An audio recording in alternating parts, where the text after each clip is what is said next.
Salut tout le monde, c'est Aline Dessine. Ça t'arrive souvent de te présenter quand t'es juste seule dans ton bureau face à absolument personne? Bah écoute, c'était la première fois que je le faisais et honnêtement j'ai trouvé ça plutôt sympa, franchement, expérience enrichissante. Aujourd'hui on se retrouve dans un format que j'ai pas fait depuis longtemps, les complexes inutiles. C'est un format dans lequel on aborde des trucs du corps humain sur lesquels ça sert vraiment, mais alors là vraiment à rien de se taper des complexes. Le thème du jour, les creux de fesses, les fameux hips dips, enfin les creux de hanche, le petit renfoncement que t'as sur le bassin, bref, t'appelles ça comme tu veux. C'est un truc que plein de gens veulent faire disparaître de leur très joli corps. Pour commencer, le hip dip, c'est quoi? C'est ce creux que la plupart des femmes ont sur le côté des hanches. La plupart des hommes l'ont également, c'est juste qu'eux ils s'en fichent, ça fait pas vraiment partie des critères de beauté masculin. Tu sais, c'est un petit peu comme les poils aux mollets, les rides ou les cheveux blancs, chez un homme c'est ok voire sexy, alors que chez une femme c'est burk. Ok, mais pourquoi est-ce qu'on a un trou sur les hanches, mon cher Jamy? Je m'appelle pas Jamy, je m'appelle Aline Dessine, même que je l'ai dit en début de vidéo. Bah c'est bien la preuve que ça servait à rien de le dire vu que j'ai pas retenu. Ce renfoncement est dû à la forme du bassin humain et au fait que c'est une zone du corps où nous ne possédons aucun muscle qui puisse prendre du volume. Donc déjà, c'est pas une malformation, c'est aussi banal que des paupières ou des coudes. Ok, mais il y a des femmes avec des hanches parfaitement rondes sans aucun creux, comment qu'elles font? On va explorer ensemble toutes les pistes qui permettraient d'avoir des hanches parfaitement rondes sans aucun creux et après on aura pas mal de choses à en dire. Piste numéro 1, le muscle. On est sur ma chaîne, c'était inévitable que ce soit la première piste qu'on allait aborder. Petit rappel pour être sûr que tout le monde suit, pour faire du muscle, il faut... bien s'entraîner. Oui. Mais également... bien dormir aussi. Oui. Mais aussi... bien manger. Oui. Je vais faire une toute petite parenthèse, genre petite comme ça, c'est à peu près la taille de mes seins. Pour te rappeler que sur le site Bulk, tu peux trouver plein de compléments alimentaires, mais également plein de petites friandises protéinées qui vont t'aider dans tes objectifs sportifs avec saveur. On y trouve de la whey de qualité, oh je te conseille le goût caramel aux noix. On y trouve aussi des barres protéinées, genre vraiment grave bonnes. Je te conseille celle au goût millionnaire shortbread, c'est au goût caramel. M'en passe une. Non, pas touché, c'est à moi. En fait non, prends pas celle-là, sinon on va encore avoir une rupture de stock et j'en aurai plus pendant 2 semaines. Bouh, c'est pas bon, c'est le caramel, Berk, ne prends surtout pas celle-là. Mais tu peux également y trouver des accessoires de sport comme un mousse hyper épais qui va te sauver le bassin lors du hip thrust. Je l'ai pas ici pour te le montrer, je l'ai laissé là où je m'entraîne, mais c'est le mousse le plus confortable que j'ai jamais eu la chance d'essayer pour un hip thrust. Et tu peux toujours avoir 25% de réduction sur ta commande avec le plus merveilleux de tous les codes, le code PIPOUN.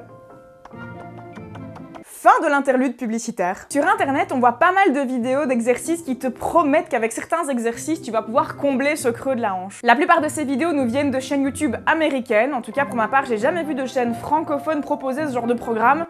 Et c'est pas plus mal. Les exercices qui reviennent le plus souvent dans ce genre de programme, ce sont les exercices d'abduction. À l'élastique, à la poulie, à la machine, plein d'exercices qui vont cibler les muscles abducteurs et les muscles fessiers, surtout le moyen fessier. Et là, je vais faire un test pour voir si tout le monde est attentif. Est-ce que tu te souviens quel muscle se situe dans ce fameux creux de la hanche?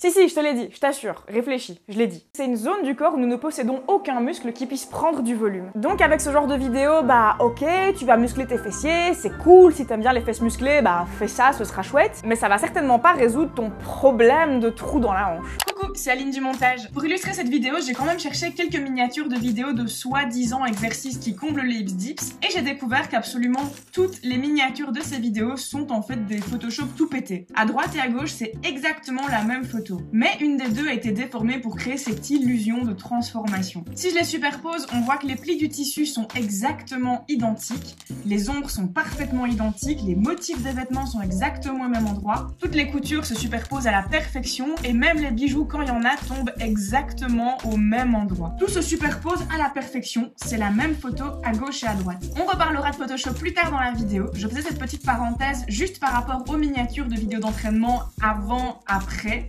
Bon alors là je suis en voix off donc tu l'as pas vu, mais quand j'ai dit avant, après, j'ai fait de gros guillemets. Parce que le seul avant, après qu'on voit ici, clairement c'est avant, après Photoshop. Bref. Ce sera donc la première et je l'espère la dernière fois de toute ma vie que je prononcerai cette phrase. Dans ce cas de figure, la musculation ne sert à rien. Oh, ça m'a arraché un bout d'âme de dire ça. Bon, donc les muscles, ça va pas pouvoir combler ce trou. Quoi d'autre pourrait donc bien le combler? Bah le gras. Piste numéro 2, le gras. En général, dans les rares cas où le gras va combler totalement ce creux de hanche, il faut quand même un taux de gras relativement important. Je dis en général parce qu'il existe toujours des exceptions. En général, les humains mesurent entre 1m55 et 1m95, mais t'as des gens qui font 1m40, des gens qui font 2m10 ou parfois beaucoup plus grands ou beaucoup plus petits. Mais ce sont des exceptions, des cas rares. Donc parfois, un taux de gras relativement important peut totalement combler ce creux des hanches. Et même là, ce sont des cas rares. J'ai eu un mal fou à trouver des modèles qui n'avaient aucune trace de hips dips. Même quand il est comblé comme ici, c'est pas un arc de cercle parfait. On sent quand même un léger renfoncement. Parfois, ça va donner une forme un peu plus triangulaire, mais c'est très rare de voir des hanches en arc de cercle bien rond. Donc pour effacer son hips dips, la piste de prendre du gras, bof. Pas très efficace. Même des modèles avec un taux de gras très élevé comme T-Solidé par exemple, ont un creux qui va se former sur les hanches à moins de taper une pose bien spécifique. Ce qui nous amène à la piste numéro 3, les entourloupes. Je vais te lister quelques petites solutions qui marchent vraiment. Ou plutôt quelques petites entourloupes qui font vraiment croire que ça marche vraiment. Entourloupe numéro 1. Là, elle ne pose pas, et là, elle pose. Là, il n'y a pas de pause, et là, il y a une pause. Et là, elle pose pas, et devine quoi, la photo d'après? Oh elle pose. Et encore une qui ne pose pas, et puis qui pose. Et là aussi, il n'y a pas de pause, et puis là, il y a une pause. Et une dernière qui pose pas, et puis qui pose. Et puis à mon tour, sur cette photo, je ne pose pas, et sur cette photo, je pose. Ah ouais, je pose fort là. Ouais, j'ai grave abusé les deux positions, comme ça tu saisis bien la différence. Et comme dernier exemple, il me restait une miniature de vidéo au sujet du hips dips. C'est la seule miniature sur laquelle j'ai trouvé aucune trace de Photoshop. Par contre, là, clairement, c'est le posing qui va changer, le avant-après. C'est presque universel. Même celles qui ont des hanches naturellement bien remplies voient pour la plupart un léger renfoncement se dessiner sur leurs hanches quand elles se tiennent simplement debout sans aucune pause. Mais c'est très facile d'arrondir visuellement ces hanches pour une photo. Viens devant le miroir, je vais te montrer. Là, je suis debout sans aucune pose particulière. Tu peux voir ce creux apparaître sur le côté de mes hanches. Si je m'allongeais sur le sol de profil et que j'y versais de l'eau, ça formerait même un petit bassin. Et il suffit simplement que j'avance la cuisse pour que ici, un arrondi se soit formé. Hop. Hop.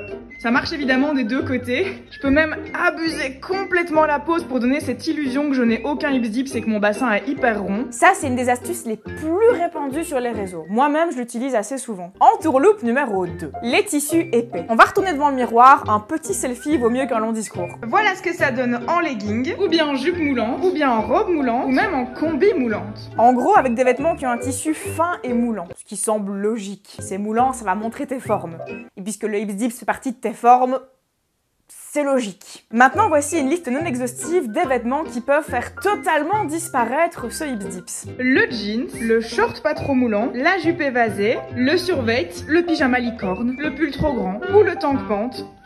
Et bien d'autres, mais t'as saisi l'idée. Entourloupe numéro 3, le rembourrage. Genre ça existe. C'est un petit peu le même principe que le rembourrage de soutien-gorge à base de chaussettes ou de coton. Bah y a des filles qui vont rembourrer leurs pantalons.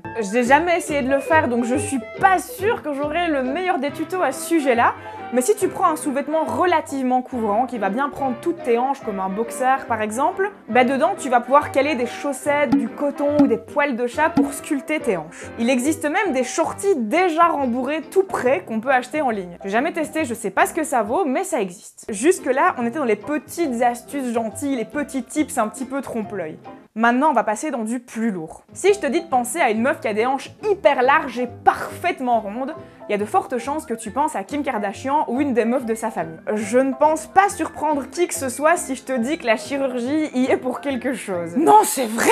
Oh, quel scoop! Ah là là, j'aurais jamais cru. Là, on va parler d'actes médicaux, donc on va appeler mon pote Benja qui est médecin et qui va nous éclairer à ce sujet. Salut Benja! Bah, pour commencer, je te propose de te présenter. Je m'appelle Benjamin, ça fait maintenant 2 ans que je suis médecin. Je me suis toujours intéressé à l'esthétique, à la morphologie du corps humain. C'est peut-être aussi pour ça que ça fait plus de 10 ans que je suis passionné par le fitness. Dans les questions que j'aimerais bien te poser, il y a, pour combler les creux de fesses, quelles opérations est-ce qu'on peut faire? Il existe 3 types d'interventions. La plus populaire, c'est le transfert de graisse. C'est une opération chirurgicale où le plasticien va faire une liposuction, il va prendre la graisse à un endroit et va la réinjecter à un autre endroit.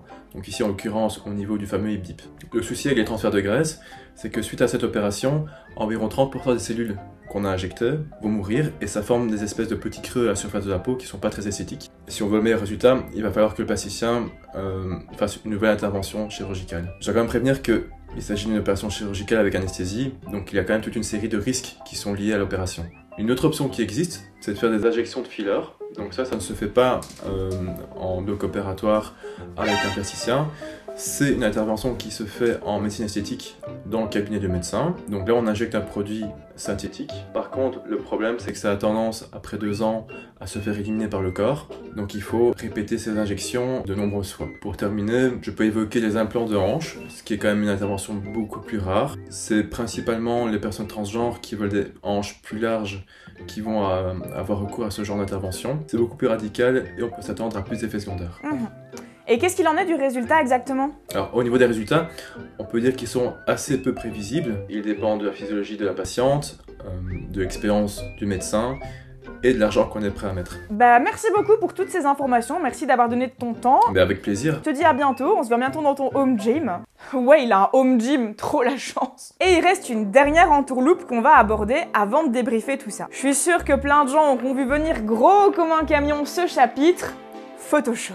Dans mon job principal, parce que ouais, à la base, je suis pas youtubeuse mais illustratrice, je dessine au quotidien sur Photoshop. C'est mon outil de travail, c'est un programme que je connais très bien. Je parlerai pas d'autres programmes comme Facetune ou d'autres trucs comme ça parce que je connais pas, j'ai jamais utilisé, mais j'imagine que c'est plus ou moins le même principe. Avant d'entrer dans le vif du sujet, je fais une toute petite digression sur les gens qui retouchent leurs photos. C'est important. N'oublie pas que les gens qui retouchent leurs photos le font parce qu'ils sont pas bien dans leur peau, parce qu'ils sont pas tout à fait à l'aise avec leur physique. Et garde une part de bienveillance envers ces gens-là. Parce que oui, même si on parle d'une méga star qui a 12 milliards d'abonnés, ça reste une personne, ça reste un humain. Et si tu te retouches, même si t'es une super modèle que tout le monde trouve absolument sublime, c'est que t'es pas totalement à l'aise avec ton physique. Je vois très mal une meuf se dire « je me trouve parfaite, je suis hyper à l'aise dans ma basket, franchement, rien à redire, tout est nickel. Cela dit, je vais quand même retoucher mon physique sur Photoshop, comme ça, pour le fun. » Mais bref, j'ai déjà parlé de ce sujet en long et en large dans cette vidéo. C'est pas le sujet principal aujourd'hui, donc on va vite fait passer à la suite. Mais si ce sujet t'intéresse, c'est là. Il existe un millier de façons de retoucher des photos, en se blanchissant les dents, en effaçant des frisottis, des boutons, en se lissant la peau, en s'amaigrissant, en s'agrandissant, en se faisant des gros seins, bref, tout ce que tu veux. Mais aujourd'hui, on va surtout rester sur le sujet du hips dips. C'est le genre de retouche qui, si elle est bien faite, est impossible à voir sur les réseaux. Si t'as accès à la photo en HD, en full qualité de malade mental, peut-être que tu pourras voir des indices de retouche si t'as l'œil et que tu sais quoi chercher, mais sur Instagram, la qualité des photos est tellement réduite que c'est impossible de le voir, à moins que ce soit mal fait. Il y a d'autres types de retouches pour lesquelles ça se voit à des kilomètres quand ça a été retouché, mais dans ce cas de figure bien précis, si c'est bien fait et c'est pas très compliqué de bien le faire, bah c'est pratiquement impossible à détecter. Je vais t'expliquer un petit peu quels types de retouches sont possibles pour combler des hips dips. Comme ça, tu sais que ça existe et tu vois que c'est relativement facile. Faut pas être graphiste pour savoir faire ça. On se retrouve sur Photoshop. Je vais éditer 2 photos à moi. Une devant un fond uni comme ici et une devant un fond qui n'est pas uni avec des meubles et plein de brôles derrière. Je vais commencer par la photo sur un fond uni, ici un fond blanc, parce que sur ce genre de fond, je peux faire à peu près tout ce que je veux, à moins d'abuser. Ça ne se verra pas. Je vais te montrer. L'outil qu'on va utiliser dans ce cas de figure, c'est le filtre fluidité. C'est un outil avec lequel je peux déformer un petit peu comme je veux l'image. On va donc venir ici combler les hips dips.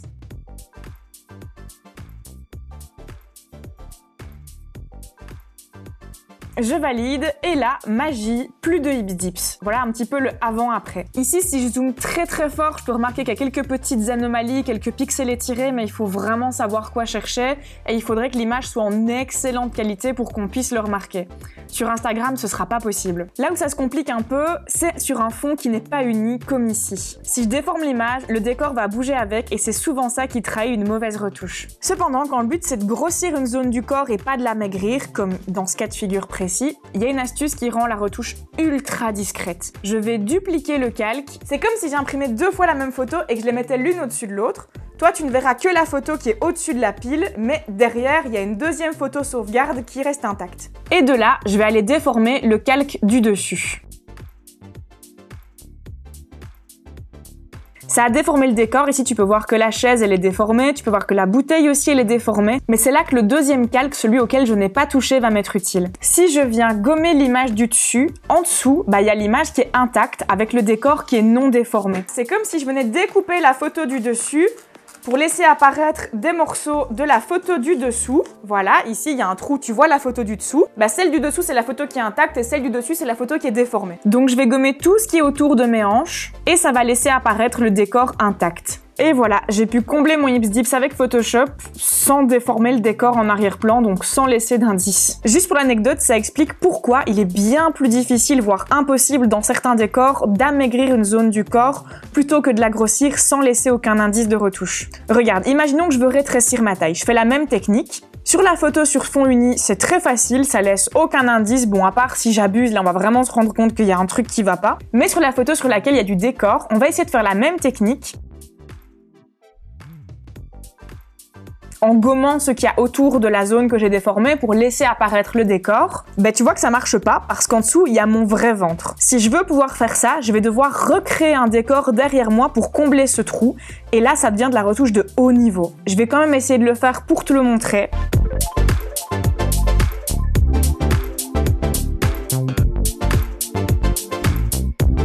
Au final, le résultat est à peu près discret quand la photo est en petit, mais si on prête attention aux détails, on voit bien qu'il y a un truc qui va pas. Ça, c'est juste pour l'info. C'est à la portée d'à peu près n'importe qui de grossir un morceau de son corps, comme les seins, les fesses, les hanches, tout ce que tu veux. Mais ça devient beaucoup plus compliqué d'amaigrir un truc sans laisser de traces. Sauf devant un fond uni, parce que là, sur la photo 1, il n'y a pas de souci. Bon, nous avons quitté Photoshop. Je te quitte, Photoshop, tout est fini entre nous. Si je t'ai montré ça, c'est certainement pas pour que tu le fasses sur toi-même. Tu te ferais énormément de mal en te retouchant sur Photoshop, crois-moi. Je le fais pas non plus pour lancer une chasse aux sorcières. J'espère que tu vas pas commencer à chercher parmi les photos des autres des traces de retouche pour ensuite les pointer du doigt en faisant bouh. Ça t'avancera à rien, ça te fera pas te sentir plus jolie ou mieux dans ta peau, ça fera qu'enfoncer ces personnes-là dans leur complexe. Et c'est pas gentil. En plus, comme je te l'ai déjà dit, à moins que la retouche ne soit vraiment mal faite, tu ne verras jamais de preuve formelle qu'une photo a été retouchée. Instagram écrase beaucoup trop la qualité pour que tu ne puisses voir une preuve formelle qu'une photo a été retouchée. Si je te montre ça, c'est pour te montrer à quel point c'est facile. Même la retouche sur laquelle j'ai dû recréer du décor derrière mon ventre, ça m'a pris un quart d'heure à tout péter. Bon, le résultat est pas fou, on voit qu'il y a des trucs qui vont pas très bien, mais t'as compris le principe, c'est plutôt facile. Il y a plein de gens qui retouchent leur hips dips avec Photoshop. Plein. Plein, plein, plein, plein, plein, plein, plein, plein, plein, plein, plein, plein, plein. Ou qui retouche même un tas d'autres choses. Je te parle de tout ça en détail dans ma vidéo sur Photoshop qui est toujours dans le petit i là-haut. Et qu'est-ce qu'on doit retenir de tout ça? Naturellement, une grande majorité d'humains ont un creux de fesses. C'est normal. Et comme pour la cellulite que absolument toutes les femmes sur Terre possèdent, le petit, si ça t'intéresse, bah même si on l'a quasiment toutes, les critères de beauté ont décidé que c'était moche. Voire même anormal. J'ai déjà reçu plein de messages de jeunes filles me parler de leur hips dips en me demandant comment corriger cette difformité. Donc la première conclusion que je veux dire aujourd'hui, la plus importante à mes yeux, c'est que non, tu n'es pas difforme.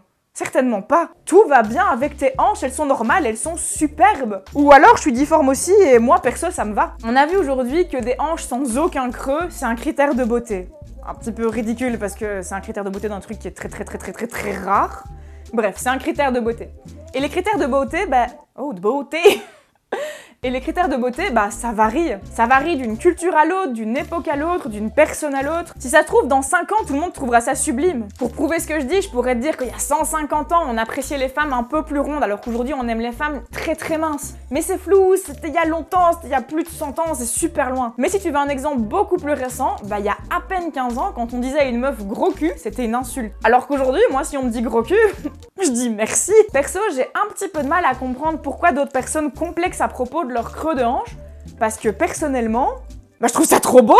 J'adore mes creux de hanche. Je vous adore, creux de hanche. C'est vrai que je les mets rarement à l'honneur en étant parfaitement de face sans pause sur les réseaux, mais dès que je suis un tout petit peu de 3/4, voire de profil, je vais justement jouer avec l'angle et la lumière pour qu'on les voit le plus possible, parce que je trouve ça trop beau. Pour éviter la démonétisation, je pourrais pas te montrer ces photos dans leur entièreté, mais toutes ces photos sont extraites de mon profil Instagram. Ça c'est mon creux de fesse, ça c'est mon creux de fesse, ça c'est mon creux de fesse, ça c'est mon creux de fesse, et sur ma photo de profil Instagram, qu'est-ce qu'on voit? Mon creux de fesse! Je l'aime tellement que je l'ai mis en photo de profil Insta. Sincèrement, moi, j'adore mon creux de fesse. Je trouve que ça souligne le muscle, ça le met vraiment en valeur et en avant. Et si demain matin, en me réveillant, ils avaient disparu, bah, je serais super triste. À choisir, je me préfère avec que sans. De très loin. Genre la retouche qu'on a fait tout à l'heure sur Photoshop, bah la version retouchée, Je m'aimais pas plus que ça dessus. Et ça regarde que moi, c'est mes critères à moi. Bien sûr, les critères, au-delà d'être propres à chaque culture et chaque époque, c'est aussi propre à chacun. Je peux pas t'imposer mon amour pour le hip dips. Mais sache juste que c'est pas une norme à laquelle t'es obligé de correspondre. Et si t'en as un, sache que moi je trouverais ça très très beau. Et je suis certaine que je suis pas la seule à trouver ça beau. D'ailleurs dans les commentaires, si toi tu trouves que les hip dips c'est beau, s'il te plaît dis-le, il y a plein de gens qui ont besoin de lire ça. Je suis sûre que ce commentaire fera du bien à plein de gens. Franchement, si on peut voir masse de commentaires de gens qui disent moi je trouve ça beau les hip dips, qui t'a argumenté à dire pourquoi tu trouves ça beau, je suis sûre que ça fera du bien à plein de gens. Ça, ce sera un vrai commentaire bienveillant qui fait du bien au monde. Et à mon algorithme. Le message que je veux vraiment faire passer, c'est que tu peux trouver ça joli. Ou au moins, s'il te plaît, ne pas complexer dessus parce que ça sert à rien. Ça te fera de la peine et ça changera jamais. Tu vas te pourrir la vie toute ta vie avec un truc qui changera malheureusement pas. Enfin, ou heureusement pas, parce que moi je trouve ça joli, heureusement que ça changera pas. Si t'arrives pas à trouver ça joli, ok, je peux pas te forcer, mais si au moins t'arrives à ne pas complexer là-dessus, ce serait chouette. Vois ça comme n'importe quel creux du corps, comme un creux de coude. T'as déjà complexé sur ton creux de coude ? Non, on s'en fout du creux de coude. Ça va pas se faire en 2 minutes, mais maintenant que tu sais que c'est courant, que c'est banal et que la grosse majorité des images que tu peux voir sur internet avec des hanches parfaitement rondes sont truffées de plein de petites astuces qui permettent de donner ce résultat visuel, bah ce sera peut-être plus facile d'apprendre à aimer cette zone de ton corps. En tout cas, j'espère. C'était le but de cette vidéo. Si malheureusement c'est quelque chose qui te pourrit complètement la vie, que c'est un complexe vraiment auquel tu penses tous les jours et qui casse ta confiance en toi, alors il n'y a personne qui sera en droit de te juger si tu as envie de combler ton creux de hanche avec peu importe laquelle des astuces que j'ai pu énoncer aujourd'hui. Même la chirurgie, si tu sens que c'est la seule façon pour toi d'améliorer ton amour de toi-même de façon durable. Je te conseille pas forcément d'en faire. C'est une opération et comme toute opération, il y a forcément des risques. Mais si tu sens que c'est la seule solution pour que vraiment tu te sentes enfin bien dans ta peau et que c'est un truc qui te pourrit trop la vie, alors t'as le droit de le faire. Te justifie pas, c'est ton bien-être, t'as le droit. La seule chose que j'aurais tendance à te déconseiller de façon totalement formelle, c'est la retouche photo. Ça, c'est quelque chose qui casse de façon très profonde et durable ton estime de toi-même. Plus tu te retouches, moins tu t'aimes et ça te fera du mal sur le long terme de faire ça. Encore une fois, je te renvoie à ma vidéo sur ce sujet. Bon, la conclusion, la vraie conclusion de la conclusion de la conclusion. Le plus important, j'ai juste envie de te rappeler que t'es belle, t'es super belle. Il n'y a aucune norme à la beauté, ce serait chiant. Ta beauté, c'est la tienne. Il n'y a personne au monde qui est belle comme toi, ou beau comme toi. C'est bateau, je sais, mais je le pense vraiment sincèrement au plus profond de moi-même. Et j'espère vraiment que cette vidéo aura pu t'aider à t'aimer un tout petit peu plus aujourd'hui. Voilà, c'est la fin de la vidéo. J'espère que cette vidéo t'aura fait du bien. Ce serait gentil comme tout de liker ma vidéo, ça aide beaucoup la chaîne. Et puis moi, ça me motive à faire d'autres vidéos dans ce genre-là si je vois que ça vous plaît. Ce sera un plaisir de discuter tout ça avec vous dans les commentaires. Il y a sûrement un tas de choses à dire à ce sujet-là. Je t'invite comme toujours à me suivre sur tous mes réseaux. Je suis très active sur Instagram et en ce moment, je suis aussi active sur TikTok. Tu serais vraiment un petit chat en chocolat si tu pensais à t'abonner et activer la cloche. Si t'es déjà abonné et que t'as déjà activé la cloche, tu es déjà un petit chat en chocolat. Et moi, d'ici à la prochaine vidéo, je te fais des gros poutous.